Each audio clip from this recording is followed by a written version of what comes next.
چلیں ابھی کہیں لے لیتے ہیں پہلے. انہوں نے کہا کہ کیا انسان کو معلوم ہوتا ہے اگر وہ قبر میں ہے کہ کون مجھ سے ملنے آ رہا ہے، ماں باپ ہیں، بہن بھائی ہیں، کون ہیں؟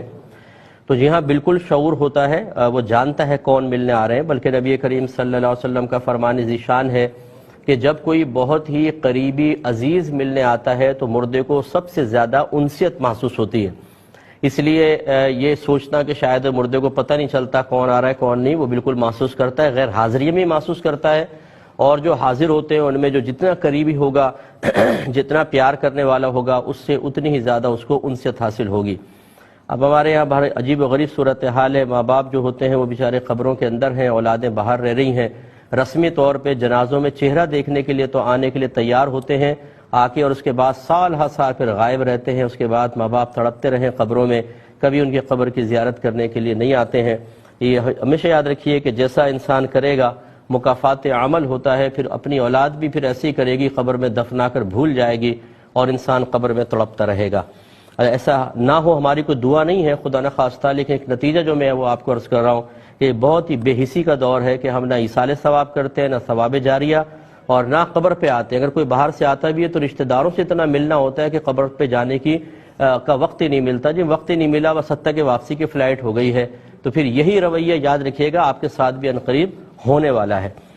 ایک یہ کہتے ہیں کہ قبر میں بعض اوقات چونٹے گھستے ہیں، آتے جاتے نظر آتے ہیں، تو کیا ان کو مار سکتے ہیں؟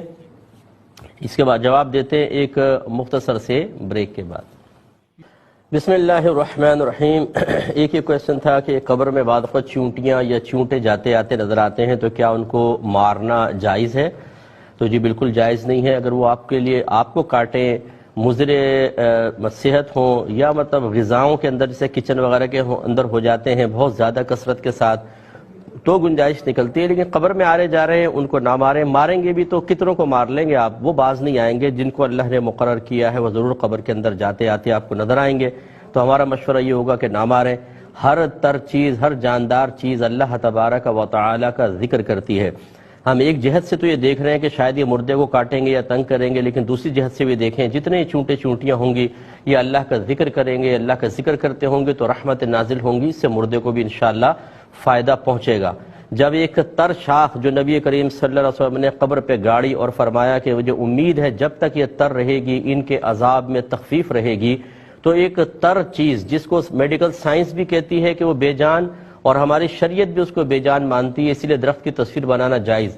لیکن پھر بھی میرے آقا صلی اللہ علیہ وسلم نے خبر دی کہ وہ شاخ ذکر الہی کرتی ہے، تو جاندار چیز تو بدرجہ اولا کرے گی. اس لیے ایک جہت سے دیکھ کر ان کو نقصان نہ دیں، وہ اللہ کا ذکر کریں گے، اس سے انشاءاللہ مردوں کو فائدہ پہنچے گا.